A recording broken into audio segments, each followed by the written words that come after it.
দেখেন, যখনই কোনো অপরাধমূলক কাজ অমুসলিমরা করে তখন হয় সে নাবালক হয়, নয় মানসিক ভারসাম্যহীন হয়, আর না হলে কারো প্ররোচনায় করে ফেলে। অ্যাকচুয়ালি তারা অবোধ শিশু হয়, তারা কোনো অপরাধী হয় না। এটা মিডিয়ার চরিত্র।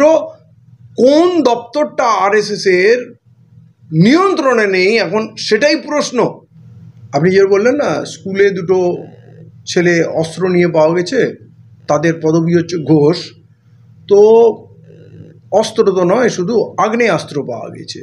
স্কুলের ছাত্রের কাছে আগ্নেয়াস্ত্র পাওয়া যাচ্ছে, এটা ওই ভাতের দুটো দানা টিপলে যেমন পুরো ভাতের খবর পাওয়া যায়, এটা তারই অবস্থা। ঘরে ঘরে অস্ত্র মজুত হয়েছে। আরএসএস যে এই পশ্চিমবাংলার বিভিন্ন প্রান্তে স্কুলগুলোতে অস্ত্র শিক্ষা করত পুলিশ পাহারায়, শ্রীমতী মমতা বন্দ্যোপাধ্যায়ের আশীর্বাদে এইটা ফেলেবেগে উঠেছে। এখন হাঁড়ি টপকে ভাত যেমন উবলে যায়, তো এখন এত বাড়বাড়ন্ত হয়েছে, পকেটে করে স্কুলে অস্ত্র নিয়ে আসছে। তো এরা একটা বড় একটা যুদ্ধের প্রস্তুতি নিয়েছে এবং আরএসএস ঘরে ঘরে অস্ত্র পৌঁছে দিয়েছে। এটা তার নমুনা।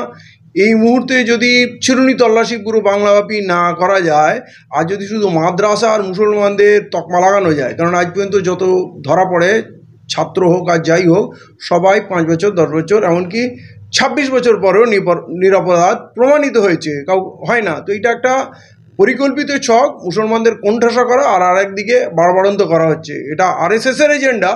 কিন্তু বাংলায় এত সহজে আরএসএসের এজেন্ডা কি করে লাগু হয়, যেখানে বাংলায় আজ পর্যন্ত বিজেপির সরকার হয়নি? তাহলে আমরা যে সরকারটা শ্রীমতী মমতা বন্দ্যোপাধ্যায় চালাচ্ছি, সেইটা আরএসএসের সরকার নয় তো? এইটার উপরে আলোকপাত করছে না। এবং সবসময় মাদ্রাসা এবং মুসলিমদের যে টার্গেট করা হয়, আতঙ্কিত করা হয়, কিন্তু চিত্রটা আলাদা। এইটা এখন পরিষ্কার হচ্ছে। এইটা নিয়ে কিন্তু সমাজকে জাগতে হবে।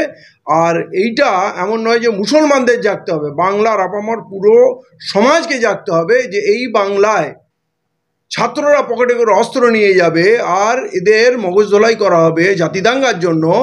এইটা পুরো বাংলাকে ধ্বংসের দিকে নিয়ে যাচ্ছে। এর হাত থেকে আমার সমস্ত জাতি ধর্মের মানুষ নির্বিশেষে সবাইকে এক হতে হবে, গর্জে উঠতে হবে। বাংলায় এই জিনিসকে প্রশ্রয় দেওয়া যাবে না। দেখেন, যখনই কোনো অপরাধমূলক কাজ অমুসলিমরা করে তখন হয় সে নাবালক হয়, নয় মানসিক ভারসাম্যহীন হয়, আর না হলে কারো প্ররোচনায় করে ফেলে। অ্যাকচুয়ালি তারা অবোধ শিশু হয়, তারা কোনো অপরাধী হয় না। এটা মিডিয়ার চরিত্র। কোন দপ্তরটা আরএসএসের নিয়ন্ত্রণে নেই এখন সেটাই প্রশ্ন। দেশে সন্ত্রাসবাদীরা সুরক্ষিত, দেশে লুটেরা, দেশদ্রোহীরা সুরক্ষিত।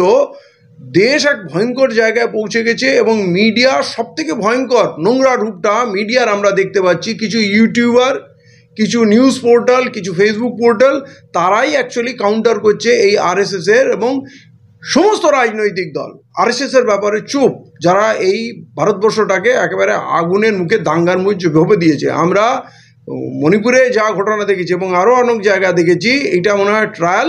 পুরো ভারতবর্ষে এই কাণ্ড হতে যাচ্ছে। এখনই নড়ে না বসলে ভয়ঙ্কর ক্ষতি হয়ে যাবে।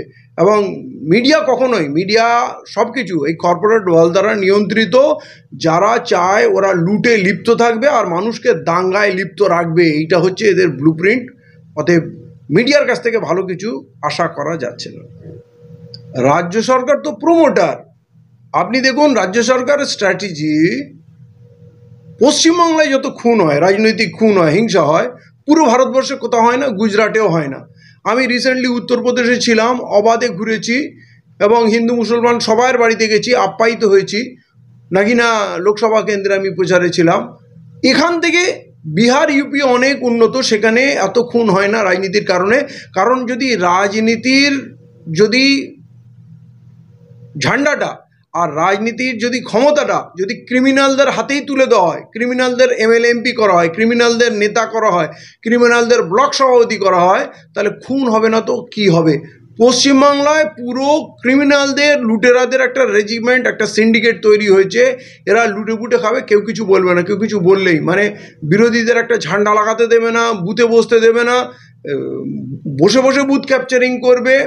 তো ইলেকশন কমিশন, জিআরপি, যারা সেন্ট্রাল ফোর্স আসছে, তাদের বসিয়ে খাবার দাবার দিয়ে দিচ্ছে, মাংস মদ দিয়ে দিচ্ছে, টাকা গুঁজে দিচ্ছে, তারা সাইডে বসে আছে। আর মাস্টারমশাই যারা পোলিং এজেন্ট হয়ে যাচ্ছে, পোলিং অফিসার হয়ে যাচ্ছে, তারা তো এই বাংলায় থাকে আর এই তৃণমূলের সরকারের নিয়ন্ত্রণে থাকে। তাদের হুমকি দিয়ে দিল, তোমাকে ভাই বাড়ি যেতে হবে, তুমি চুপচাপ বসে থাকো, তুমি কিছু বলবে না।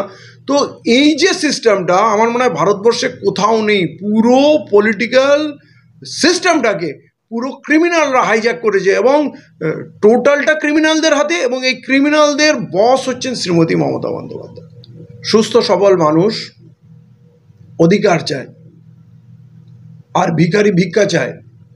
ভিখারিকে আপনি 2 টাকা দেন, 5 টাকা দেন, তাও দেখবেন দুহাত তুলে ঈশ্বর, আল্লাহ, ভগবান তোমার ভালো করুক, তোমার ছেলেপুলে ভালো থাকুক, তুমি সুখে থাকুক, তুমি স্বর্গে যাও। তো বেগার্স আর নট চুজার্স, তাদের তো কিছু করার নেই। এই যে ভিক্ষাবৃত্তিতে অভ্যস্ত করানো হয়েছে এই বাংলায়, এই সাইকেল, জুতো, মোজা, স্বাস্থ্যসাথী, কন্যাশ্রী, রূপশ্রী, এই যে বিশাল লক্ষ্মীর ভাণ্ডার। কিন্তু আপনি আবার যদি উল্টে যান, এই পেট্রোলের দাম, গ্যাসের দাম, বিদ্যুতের দাম, পুরো ভারতবর্ষের সব থেকে সেরা বিদ্যুৎ আমরা উপভোগ করছি।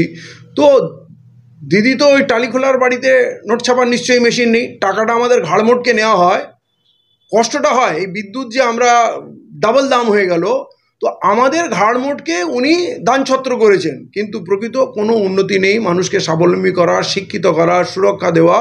অতএব এই গরিব মানুষ, জর্জরিত মানুষ পেটে জ্বালায়, সামনে যা পায় তাতেই খুশি। অতএব মুসলমান না, সবাই পিছিয়ে আছে, কিন্তু তার মধ্যে স্পেশালি মুসলমানদের চাকরিতে কোনো জায়গা নেই, শিক্ষার অবস্থা খুব খারাপ। আমরা শুধু একটা আবেদন করেছিলাম, মাধ্যমিক উচ্চ মাধ্যমিকে খাতায় নাম লেখার প্রথাটা বন্ধ হোক, তাহলে আমরা অনেকটা ন্যায় বিচার পাবো। আপনি ওবিসি সার্টিফিকেট দিচ্ছেন, 10 বছর দিলেন, ভুলিয়ে ভালিয়ে 3খানা ইলেকশন পার করে নিলেন, তার সঠিক পদ্ধতি আপনি পালন করলেন না। আবার 10 বছর পর একটা কলমের খোঁজায় আমার সব অধিকার গায়েব হয়ে গেল, এবার আপনি চুপচাপ বসে আছেন। এইসব মিথ্যা প্রলোভন, মানে আমার চাকরি হবে না, আমার লোন হবে না, আমার ব্যবসা হবে না, আমার কিছু হবে না। আপনি বলুন তো, লক্ষ্মীর ভাণ্ডার নিয়ে ওই গরিব মানুষগুলো, মানে একেবারে যারা দিন দরিদ্র, তারা ভাবছে কেউ তো কিছু দেয় না, 1000 টাকাই তো দিল। কিন্তু 1000 টাকায় কি একটা পরিবার চলে? আমি 1000 টাকার বিরোধী না, আপনি 5000 টাকা করে দিন না, 10,000 টাকা করে দিন না, একটা মানুষ সুস্থ পাবে। যদি লক্ষ্মী ভাণ্ডার দিয়ে একটা মানুষের জীবিকা চলতে পারে, তার সংসার চলতে পারে, তার ছেলেপুলে লেখাপড়া হতে পারে, তাদের বাড়িঘর হতে পারে, তাদের শিক্ষা দীক্ষা হতে পারে, তাদের বিয়ে শাদী হতে পারে, যদি সব হতে পারে, তো দিন লক্ষ্মী ভাণ্ডার বেশি করে দিন। কিন্তু এই ক্ষুধার্ত মানুষকে, মানে মরণাপন্ন মানুষকে আপনি সামান্য 1000 টাকা দিয়ে তার কৃতজ্ঞতা স্বীকার করছেন। সে অসহায় মানুষ ভাবছে কেউ তো দেয় না, দিচ্ছে। কিন্তু প্রকৃত মুখ্যমন্ত্রী কি দিচ্ছেন? কি দিচ্ছি তো আমরা, আমাদের ঘাড় মোটকে ট্যাক্সের টাকায় ওদের দেয়া হচ্ছে। কিন্তু প্রকৃতপক্ষে এতে উন্নয়ন সম্ভব না, উন্নয়ন সম্ভব না। আর মুসলিম সমাজের কথা কি বলবো, সবাইকে কিছু না কিছু মুখে ধরিয়ে দিয়েছে। ইমাম মুয়াজ্জিনকেও দিয়েছে, আবার যেমন পুরোহিতদের দিয়েছে। এই যে দানছত্র, এই যে এটা জীবিকা হয়ে গেছে, মানুষ ভাবছে যে এই কারণে আমরা বেঁচে আছি, মমতা বন্দ্যোপাধ্যায় না থাকলে মনে হয় মরেই যেতাম। কিন্তু মুসলমানদের বা বাংলার যে স্বর্ণযুগ ছিল, তখন কি লক্ষ্মীর ভাণ্ডার ছিল? গোলাভরা ধান ছিল, পুকুরে ভর্তি মাছ ছিল, শস্য ভরা ক্ষেত ছিল, মানুষের কাছে বাড়ি ঘরদোর। ভারতবর্ষ না পৃথিবীর সবথেকে বড় প্রাচুর্য, সবথেকে মানে ঐতিহ্যশালী সময়, শিক্ষা, স্বাস্থ্য, সম্পদ, সব দিকে যখন বাংলা ঐশ্বর্যে পরিপূর্ণ ছিল, তখন কিন্তু লক্ষ্মী ভাণ্ডার ছিল না। এই স্বাস্থ্যসাথী, অমুক মেলা, তমুক মেলা, এইসব কিচ্ছুই ছিল না। কিন্তু তখন মানুষ ছিল ধনী, আজকে মানুষ হয়েছে গরিব। অতএব লক্ষ্মী ভাণ্ডারের জন্য মানুষ বেঁচে আছে, এইটা মানুষের মাথায় ঢুকিয়ে দেওয়া হয়েছে। দিদি না থাকলে আমরা মরে যাব। এবং অবশ্যই আমাদের মুসলিম সমাজের ওলামারা 2,500-3,000 কারণে, 2,500-3,000 টাকার কারণে তারা কতটা অসহায়, তা তো ব্যবসা বাণিজ্য কিছু করে না। মানুষ যে কটা চাঁদা দিত, আগে পয়সা দিত, তারা কম দিচ্ছে, জানা এখন তো ওরা সরকার থেকে টাকা পাচ্ছে। অতএব তাদের ভালো কিছু হয়নি। আগে হয়তো তারা 5,000 টাকা মানুষের কাছ থেকে পেত, 3-4 হাজার টাকা পেত। এখন সেই টাকাটা মমতা বন্দ্যোপাধ্যায় দিচ্ছেন আমাদের কাছ থেকে ট্যাক্স তুলে, কিন্তু মানুষ দেওয়া বন্ধ করে দিয়েছে। কিন্তু সরকারের দায়িত্ব ইমাম মুয়াজ্জিনের হওয়ার কথা নয়, ওয়াকফ বোর্ডের দায়িত্ব হওয়া উচিত। যদি ওয়াকফ বোর্ডের টাকা হিসাব করে দেওয়া হয়, তাহলে তো ইমামদের 25,000 পাওয়া উচিত, মুয়াজ্জিনের 15,000। এই ইমাম মুয়াজ্জিনরা এটা ভাবতেই পারে না। অন্য রাজ্যে 25,000, 30,000 করে ইমামরা পাচ্ছে, 15,000 করে মুয়াজ্জিনরা পাচ্ছে। কিন্তু এদের ভাবার ভুল যে আমরা 25,000 না পেয়ে 3,000 পাচ্ছি কেন। আসলে নলেজের প্রবলেম, নিজের অধিকারের সচেতনতা নেই। ওই ভিখারি যা হয় 2 টাকা দিলেও 5 টাকা 10 টাকা দিলেও খুশি হয়ে যায়, এই দশা। এরা অন্ধকারে আছে এবং শ্রীমতী মমতা বন্দ্যোপাধ্যায় এদের অন্ধকারেই রাখতে চায়, এদের ভিখিরি বানিয়ে রাখতে চায়। জানে এরা ভিখিরি বানিয়ে রাখলেই আমার লাভ, এদের কোনো চাহিদাই থাকবে না, যা দেবো তাতেই ধন্যি ধন্যি করবে। এটা তাই হচ্ছে।